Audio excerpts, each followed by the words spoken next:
이 시간 하나님께서 우리에게 주시는 말씀은 신명기에서 7장 17절부터 26절입니다.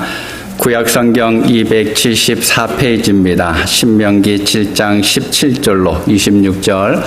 우리 다 같이 일어나셔서 한 절씩 교독해서 봉독하도록 하겠습니다. 내가 혹시 심중에 이르기를 이 민족들이 나보다 많으니 내가 어찌 그를 쫓아낼 수 있으리요 하리라마는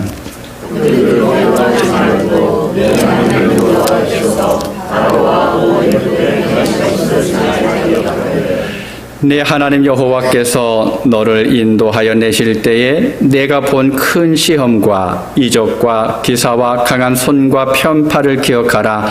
네 하나님 여호와께서 내가 두려워하는 모든 민족에게 그와 같이 행하실 것이요.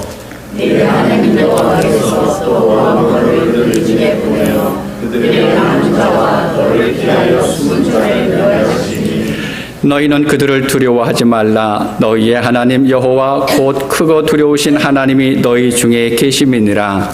네 하나님 여호와께서 이 민족들을 대하여서 조금씩 쫓아내시니 너는 그들을 두렵게 멸하지 말라. 진실이 원수하여 너를 향하라. 네 하나님 여호와께서 그들을 내게 넘기시고 그들을 크게 혼란하게 하여 마침내 진멸하시고 그들의 왕들을 내 손에 넘기시니 너는 그들의 이름을 천하에서 제하여 버리라. 너를 향할 자가 없이 내가 자신의 그들을 진멸하리라. 너는 그들이 조각한 신상들을 불사르고 그것에 입힌 은이나 금을 탐내지 말며 취하지 말라. 내가 그것으로 말미암아 올무에 걸릴까 하노니 이는 내 하나님 여호와께서 가증히 여기시는 것임이니라. 너는 가져간 것을 내 집에 두지 말라. 너도 그것과 같이 진멸당할까 하노라. 너는 그것을 멀리하여 심히 두려워하라. 그것은 진멸당할 것이니라. 아멘. 자리에 앉아주시기 바랍니다. 다윗 하면 참 대단한 인물입니다. 우리 생각에도 그렇기도 하고 또 이스라엘 백성들 사이에서는 지금도 여전히 이제 다윗은 성군으로 이제 기억을 하고 있습니다. 심지어 성경에서는 이 다윗을 예수 그리스도의 조상이다라고 하는 것을 분명하게 이야기해주고 있습니다. 그만큼 다윗이라고 하는 인물이 신앙에 있어서는 무언가 다르다라고 하는 것을 우리에게 알려주고 있습니다. 다윗이 많은 시를 썼죠. 시편 전체가 150편인데 그중에 다윗이 쓴 시가 73편입니다. 그러니까 거의 반 정도를 다윗이 썼다라고 볼 수가 있습니다. 그중에서 우리 그리스도인들이 어지간하면 암송하는 시가 하나가 있습니다. 어딘지 아시겠습니까? 23편이죠. 우리가 이미 알고 있겠지만 우리 지나가듯이 한번 하지 마시고 고백하는 마음으로 우리 화면을 바라보면서 이제 천천히 읽어보도록 하겠습니다. 1절부터 6절까지 한 목소리로 같이 읽겠습니다. 여호와는 나의 목자시니 내게 부족함이 없으리로다. 그가 나를 푸른 풀밭에 누이시며 쉴 만한 물가로 인도하시는도다. 내 영혼을 소생시키시고 자기 이름을 위하여 의의 길로 인도하시는도다. 내가 사망의 음침한 골짜기로 다닐지라도 해를 두려워하지 않을 것은 주께서 나와 함께 하심이라. 주의 지팡이와 막대기가 나를 안위하시나이다. 주께서 내 원수의 목전에서 내게 상을 차려주시고 기름을 내 머리에 부으셨으니 내 잔이 넘치나이다. 내 평생의 선하심과 인자하심이 반드시 나를 따르리니 내가 여호와의 집에 영원히 살기로다. 아멘. 내게 부족함이 없다.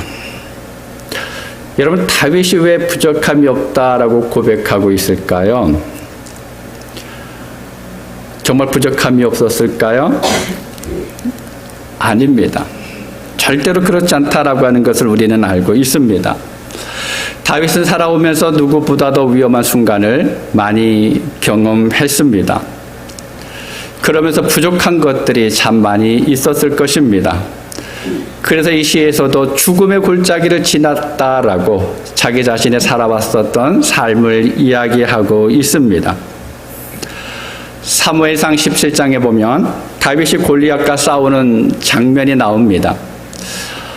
사실 다윗하고 골리앗을 이제 비교한다는 자체가 말이 되지 않을 만큼 엄청난 차이가 있습니다. 골리앗은 전쟁의 용사였습니다.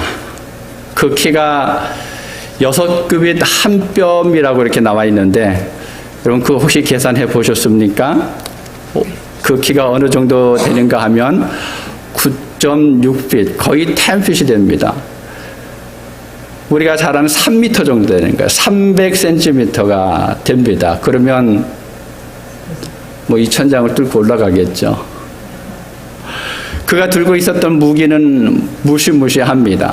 일반 사람들이 따로 들 수가 없어서 무기를 드는 사람들이 그것을 들어줘야 합니다. 거기다 중무장까지 했죠. 투구도 쓰고 갑옷도 입고 또 허벅지, 무릎을 보호하는 보호대를 다 했습니다.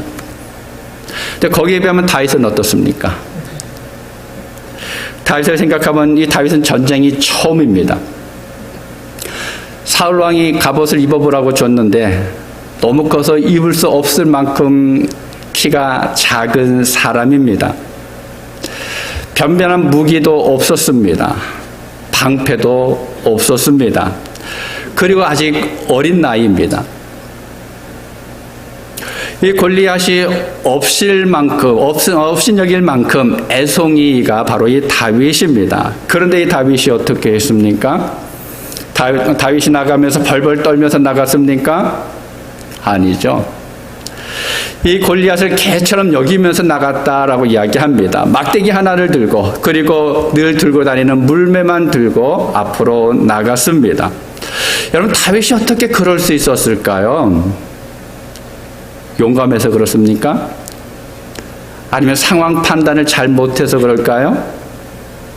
사무엘상 17장 37절에 보면 다윗이 사울 왕 앞에서 이렇게 고백합니다. 우리 함께 읽도록 하겠습니다. 또 다윗이 이르되 여호와께서 나를 사자의 발톱과 곰의 발톱에서 건져내셨은즉 나를 이 블레셋 사람의 손에서 건져내시리라. 사자와 곰의 발톱에서 건져내 주신 하나님, 그 하나님께서 골리앗에게서 나도 그렇게 해 주실 것이다 라고 하는 믿음의 고백입니다. 자, 그런데 여러분, 다윗이 어떻게 이런 믿음의 고백을 할 수 있었을까요? 하나님의 놀라운 은혜를 경험했기 때문에 그렇습니까? 맞는 말이기도 하지만 틀린 말이기도 합니다. 자, 그럼 여러분에게 묻습니다. 여러분, 지금까지 믿음의 삶을 살아오면서 하나님의 놀라운 능력을, 그 은혜를 한 번도 경험해 보지 못했습니까? 그래서 어떤 일을 당할 때, 힘든 일을 겪을 때마다 다윗이 고백했던 것처럼 이번에도 하나님이 나를 건지실 거야 라고 하는 이 고백을 우리는 못하고 있는 것일까요? 아닙니다. 그것이 아니라 다윗은 하나님께서 예전에 자신에게 행하셨던 그 일을 똑똑히 기억하고 있습니다. 마음에 새기고 있다라는 거예요. 살아오면서 겪었던 일들이, 그때 그 하나님께서 하신 거였었구나. 그 놀라운 일들이 내 힘이 아니라, 내 능력이 아니라, 내가 가지고 있었던 것이 아니라 하나님의 도우심이었다라고 하는 것을 철저하게 믿고 있었기 때문에 그렇습니다. 우리는 신앙생활 하면서 하나님께서 내게 행하신 일들을 기억해야 합니다. 오늘 이 자리에 있는 저와 여러분 모두는 한 사람도 빠지지 않고 하나님의 능력을 체험했습니다. 아닌가요? 여러분, 다 경험했었습니다. 여러분, 무엇이 기억나고 있습니까? 그것이 작은 일이든 큰 일이든 우리는 반드시 기억해야 합니다. 왜 그런지 아십니까? 오늘 본문 17절에 이렇게 이야기합니다. 함께 읽도록 하겠습니다. 내가 혹시 심중에 이르기를 이 민족들이 나보다 많으니 내가 어찌 그를 쫓아낼 수 있으리요 하리라마는. 우리가 세상을 살아가다 보면 이런 생각이 들 때가 있습니다. 우리가 올 한 해 시작하면서 이런저런 결단을 했는데 또 2024년 한 해를 살아가다 보면 우리가 이런저런 일들을 겪을 때가 있습니다. 과연 내가 이것을 할 수 있을까? 내가 과연 이 위기를 잘 견뎌낼 수 있을까? 내가 과연 이 사업을 잘 감당할 수 있을까? 내가 과연 다시 건강해질 수 있을까? 내가 과연 내 인생의 계획을 성취할 수 있을까? 우리가 살아가면서 도무지 못할 것 같은 환경에 처할 때가 있습니다. 그 순간에 누구나 다 당연하게 생각하는 것이 이것은 불가능할 것 같아. 이건 내 힘으로는 도무지 할 수 없을 것 같아 라고 하는 생각이 들 때가 있습니다. 여러분, 그것이 인생이고 우리의 삶입니다. 애굽을 탈출해서 하나님께서 약속하신 가나안 땅에 들어가야 하는 이스라엘 백성들이 주변을 가만히 둘러보니까 이 민족들이 자기들보다 힘이 세고 또 많습니다. 그것을 바라보면서 과연 우리가 이 사람들을 물리치고 하나님께서 약속하신 가나안 땅을 차지할 수 있을까? 이런 마음이 들었던 것처럼 우리들의 환경을 둘러보면 힘들고 어려운 일이 널려져 있습니다. 불안한 상황들이 나를 에워싸고 있고 그래서 걱정과 근심과 염려가 엄습할 때가 있습니다. 그러면서 우리가 뭐라고 얘기합니까? 과연 내가 할 수 있을까? 과연 내가 이 위기를 극복할 수 있을까? 힘들 것 같아 라고 하는 마음이 우리 속에 듭니다. 이런 마음이 들 때 우리가 어떻게 해야 될까요? 오늘 본문에서 하나님께서 우리에게 좋은 방법 하나를 알려주십니다. 19절입니다. 19절 같이 읽습니다. 내 하나님 여호와께서 너를 인도하여 내실 때에 내가 본 큰 시험과 이적과 기사와 강한 손과 편팔을 기억하라. 내 하나님 여호와께서 내가 두려워하는 모든 민족에게 그와 같이 행하실 것이요. 그럼 모세가 무엇이라고 이야기하고 있습니까? 종으로 붙들려 있었던 그 애굽에서 나올 때 내가 보았던 큰 시험 10가지 재앙을 기억하라 라고 이야기하고 있습니다. 광야를 지나오면서 그들이 경험했었던 이적과 기사와 강한 손과 편팔로 인도하셨던 것을 기억하라 라고 이야기합니다. 그리고 그 하나님께서 지금 이 순간에도 그렇게 하실 것이다 라고 또 모세가 이야기해 주고 있습니다. 지금까지 이스라엘을 도와주었던 하나님을 기억하라는 것입니다. 뒤에서는 애굽의 군사가 쫓아오고 앞에서는 홍해 바다가 가로막혀 있는 그러한 순간에 하나님께서 홍해를 갈라지게 하시고 마른 땅으로 건너게 하셨던 그 하나님 여호와를 기억하라라고 이야기합니다. 낮에는 구름 기둥으로 인도하셔서 사막에 뜨거운 열기를 막아주셨고 밤에는 불기둥으로 칠흑같이 어둡고 뼛속까지 들어오는 그 추운 사막을 잘 지날 수 있도록 인도하셨던 그 하나님을 기억하라라고 이야기합니다. 광야 40년을 지나는 동안에 한 번도 농사를 짓지 않았지만 한 번도 굶기지 않고 먹을 것을 주셨던 그 하나님을 기억하라라고 이야기합니다. 물이 없어서 목이 말라서 모두가 비틀거리고 있을 때 하나님께서 바위에서 물이 쏟아나게 하셔서 마시게 하셨고 또 쓴물을 단물로 바꿔주셨던 그 하나님의 능력을 기억하라라고 이야기합니다. 그러면서 모세가 무엇이라고 이야기합니까? 그러니까 사랑하는 자녀들아, 어려운 세상을 두려워하지 말라. 여러분, 왜 우리가 두려워하지 말아야 합니까? 과거에 행하신 하나님의 능력을 기억하기만 하면 저절로 그렇게 됩니까? 왜 하나님께서는 하나님께서 행하신 일을 기억하면서 두려워하지 말라라고 말씀합니까? 본문 21절입니다. 함께 읽습니다.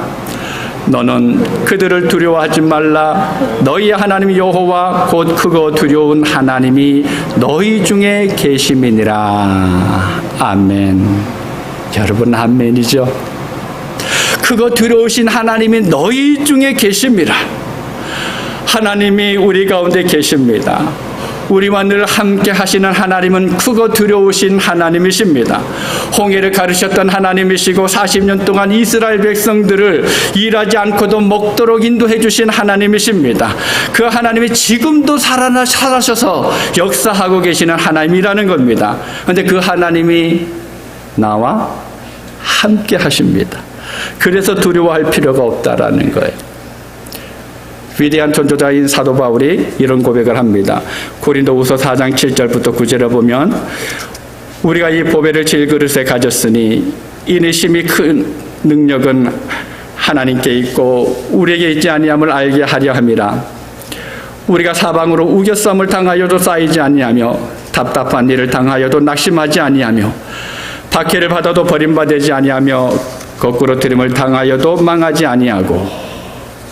여러분, 우리가 세상을 살아가면서 우겨쌈을 당할 때가 있습니다.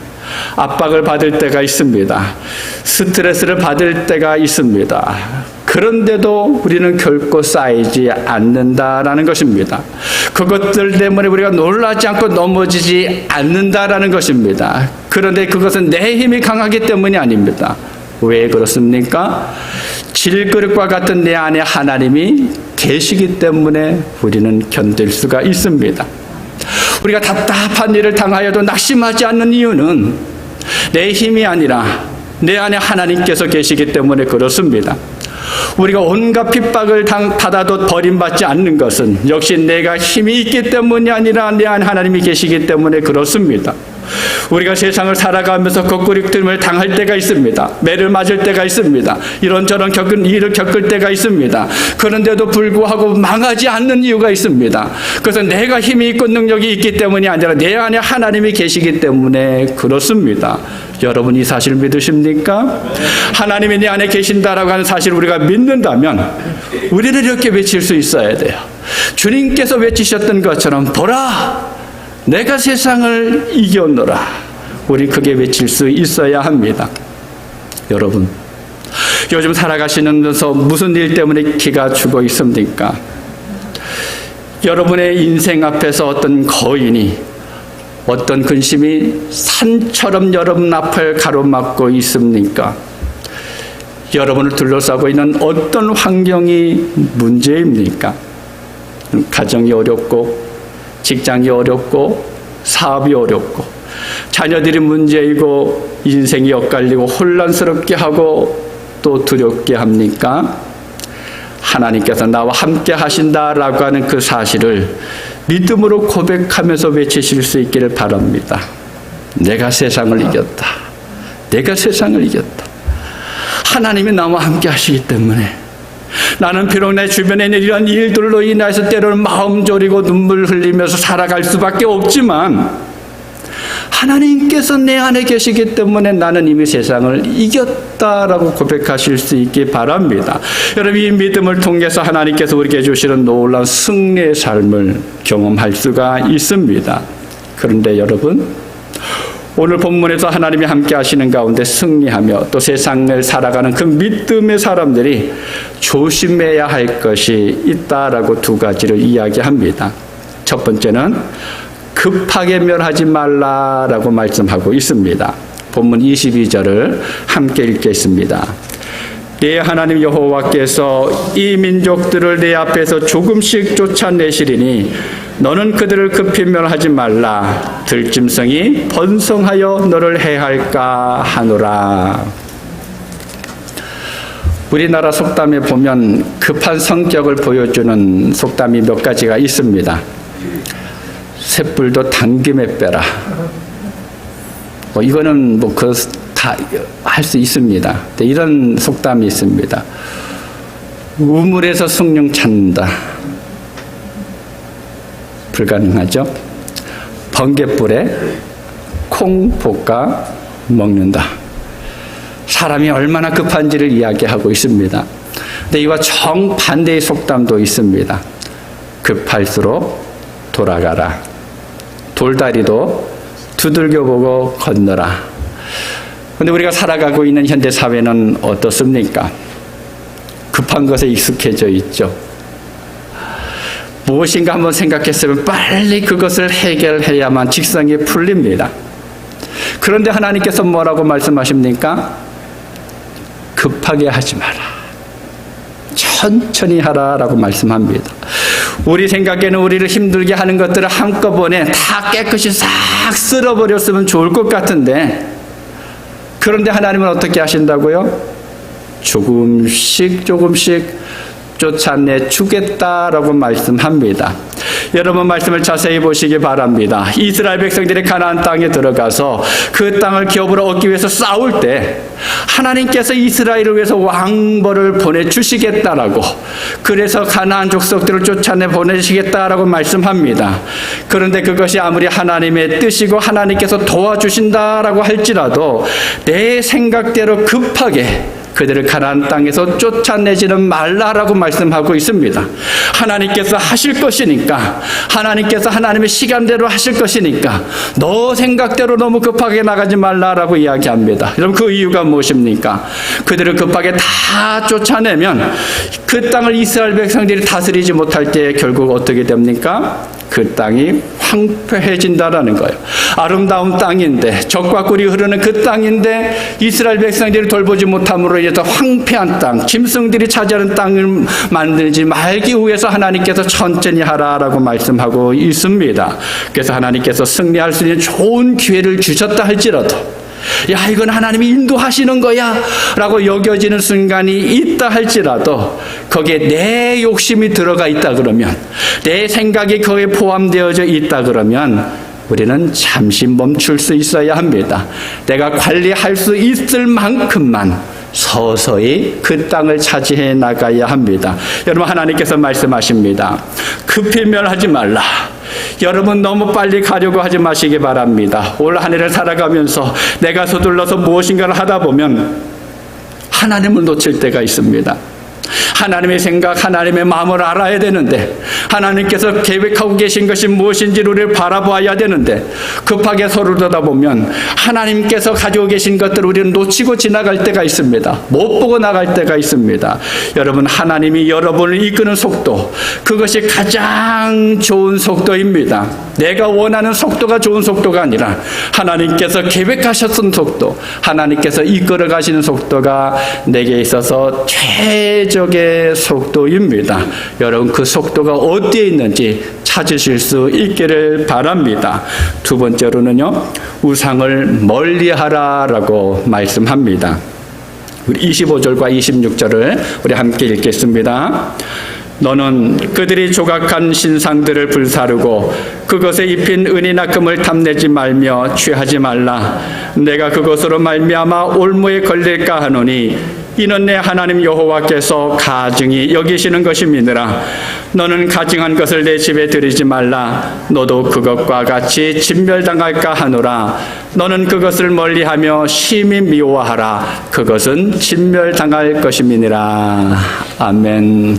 하나님께서 이스라엘 백성들이 가나안 땅에 들어가서 그들을 물리칠 때 이방 사람들이 섬기고 있었던 그 우상, 또 우상들을 보게 되면 귀한 보석들로 치장을 해놨죠. 그러한 것들 조심하라라고 말씀하고 있습니다.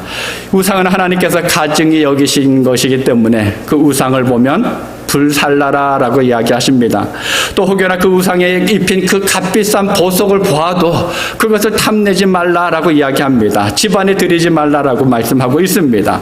우상을 집에 들이든지 그 재물을 집에 들이게 되면 그들과 같이 진멸당할 수도 있으니까 그것을 꺼려하고 오히려 그것을 미워하라라고 하나님께서 말씀하십니다. 그런데 어떻게 됐습니까? 이스라엘 백성들은 하나님의 말씀을 까마득히 잊어버렸습니다. 처음 전쟁을 치르는 순간에 그 말씀을 따랐는데 시간이 흘러가면서 말씀을 잊어버리고 우상을 가까이 하게 됩니다. 여러분 솔로몬 왕을 생각해 보시기 바랍니다. 얼마나 놀라운 하나님의 은혜를 받았습니까? 전무후무한 하나님의 지혜를 얻은 사람입니다. 그런데 그런 그가 하나님께서 멀리하라고 하신 그 신신당부했던 그 우상을 가까이 하고 또 이방 여인을 아내로 맞이함으로 인해서 결국은 그 나라가 둘로 쪼개지고 말았습니다. 여러분, 믿음의 사람들이 하나님의 은혜 가운데서 항상 살아가는 비결이 무엇인가 하면 바로 우상을 멀리하는 것입니다. 우상을 통해서 얻는 유익을 취하지 않는 것입니다. 하나님은 우리 우상을 가증히 여기시는 것이기 때문에 그 우상과 가까이 하면 그 우상과 함께 우리를 진멸하실 수도 있다라고 말씀합니다. 우상을 붙들고 살아갈 때 하나님께서는 용납하지 않겠다라고 말씀하십니다. 오히려 하나님께서 주셨던 그 은혜도 하나님께서 도로 찾아가시는 것을 성경을 통해서 볼 수가 있습니다. 우리가 우리의 힘으로 살아가도록 내버려 둡니다. 결국 어떻게 됩니까? 우리는 망할 수밖에 없다라는 겁니다. 사랑하는 여러분, 내가 사는 길은 우상을 멀리하고 오직 하나님만 최고의 자리에 모시고 또 하나님을 예배하는 그 예배 자리를 찾아가는 길이다라고 하는 사실을 기억하실 수 있게 바랍니다. 우리 안에 있는 우상들이 무엇인가 찾아보면서 버릴 수 있어야 합니다. 하나님을 최고의 자리에 모실 수 있어야 합니다. 하나님의 말씀이 먼저여야 합니다. 내 생각이 앞선다 그러면 그 내 생각이 우상이 되고 맙니다. 하나님의 생각이 앞서야 합니다. 하나님을 더 많이 바라보아야 합니다. 하나님께서 어디쯤 가고 계실까? 하나님께서 어떤 표정을 짓고 계실까? 하나님께서 어떤 생각을 하고 계실까? 우리는 늘 생각하고 바라보아야 합니다. 그것이 우상을 버리는 방법입니다. 여러분, 어떤 형상 앞에 나가서 절하지 않았다 그래서 우상 섬기지 않았다고 여러분 주장하지 마시기 바랍니다. 내 안에 하나님이 아닌 다른 것이 우선순위로 자리 잡고 있다 그러면 그것이 우상이 됩니다. 그 자리를 하나님으로 바꿀 수 있어야 합니다. 말씀을 마무리합니다. 존 메가더 목사님이 이런 말을 했습니다. 염려는 하나님의 약속과 섭리를 불신하는 죄이면서도 그리스도인이 다른 어떤 죄보다 더 자주 범하는 죄일 것입니다. 우리가 염려한다고 하는 것은 보편적인 현상이에요. 일반적입니다. 또 그 종류도 다양합니다. 그런데 염려는 항상 걱정하는 마음을 놓지 못하게 해서 우리의 마음을 어둡게 만듭니다. 우울하게 만듭니다. 하나님은 미래를 소망과 기대로 주셨는데 그런데 우리는 미래를 염려함으로 인해서 무너뜨리고 말 때가 있습니다. 아무것도 염려하지 말라 그랬죠. 오직 모든 일의 기도와 간구로 하나님 앞에 구할 것을 감사함으로 구하면 우리의 마음과 생각을 지켜주신다라고 하는 그 말씀을 우리는 생각해낼 수 있어야 합니다. 나는 못하지만 하나님께서 말씀하셨으니까 하나님이 약속하셨으니까 이렇게 하실 거야 라고 하는 그 말씀을 우리는 기억해내야 합니다. 나의 인생에, 내 가정에, 사업에, 일터에, 자녀에게 개입하시는 하나님, 아니 오늘 본문 말씀처럼 우리 가운데 행하시는 하나님, 강한 손과 편팔로 인도해 내시는 하나님, 바로 그 하나님이 나의 하나님 되심을 믿어야 합니다.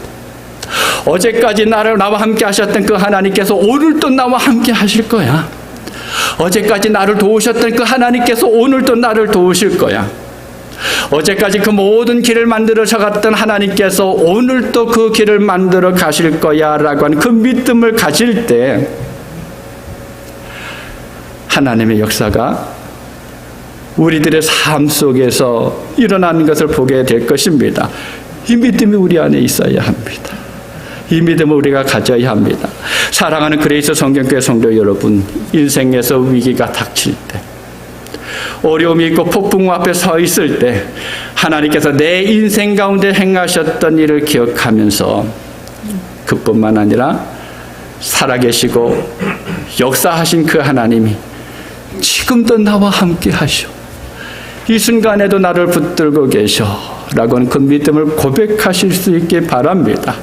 오늘도 하나님께서 내 인생에 개입하시고 관여하시고 간섭하시는 역사만 믿는다 그러면 하나님은 강한 손과 팔을 펴서 우리들의 인생 안에서 큰 기적을 일으키실 것입니다. 사랑하는 여러분, 오늘 말씀처럼 여호와께서 행하신 일을 기억하시기를 바랍니다. 여러분, 가능하면 많이 생각해내시기를 바랍니다. 그때 일들을 여러분 붙들고 나가실 수 있게 바랍니다. 그러면서 2024년 한 해를 살아가면서 여호와께서 행하신 일들이 그때 그렇게 하셨지, 내가 그 일들을 겪었었는데 그때 하나님이 나를 이렇게 도와주셨어. 그 하나님이 지금도 도와주실 거야. 오늘도 함께 하실 거야. 오늘도 나와 함께 하실 거야. 오늘도 나를 붙들어 주실 거야. 여러분, 그 믿음 가운데 살아가실 수 있기를 바랍니다. 그래서 그 믿음으로 인해서 올 한 해 하나님의 놀라운 능력과 은혜를 경험하시고, 그로 인해서 하나님 앞에 기쁨이 되어질 수 있는 여러분 모두가 되실 수 있기를 주님의 이름으로 축복합니다. 기도하겠습니다. 아버지 하나님, 하나님께서 언제나 우리와 함께해 주심에 감사합니다. 우리가 살아왔었던 그 삶의 시간을 가만히 돌아보면 모든 것이 하나님의 은혜였습니다. 나는 지쳐 쓰러져 있었고, 나는 아무것도 할 수 없어서 그저 눈물만 흘리고 있었는데, 그때 하나님께서 내게 다가오셔서 나를 붙잡고 이렇게 세워주셨고, 하나님께서 예배하신 그 길로 걸어가며 하나님의 능력 가운데 모든 것을 지나서 지금 이 자리까지 오게 하여 주셨습니다. 하나님, 이제 우리가 살아가야 될 2024년도 또 이런저런 일이 분명히 있을 것입니다. 그때마다, 그 아픔마다, 그 어려움마다 하나님이 행하신 것을 기억할 수 있는 우리 그레이스 성경교회 모든 성도 되게 하여 주시옵소서. 과거에만 함께 하신 하나님이 아니라 그 하나님이 지금도 나와 함께 하시고 내 삶 속에 들어오셔서 나를 다스려 주시고 또 간섭하시고 주장하시는 것을 우리가 믿음으로 고백하며 살아갈 수 있도록 도와주시옵소서. 그로 인해서 하나님께서 내 삶 속에 드러내시는 그 놀라운 역사를 경험하게 하시고 또 그 하나님을 찬양하면서 살아갈 수 있는 우리 모든 성도들과 그 가정들 되게 하여 주시옵소서. 우리 모든 시간을 주님께 맡겨드리옵고 예수님의 이름으로 기도하옵나이다. 아멘.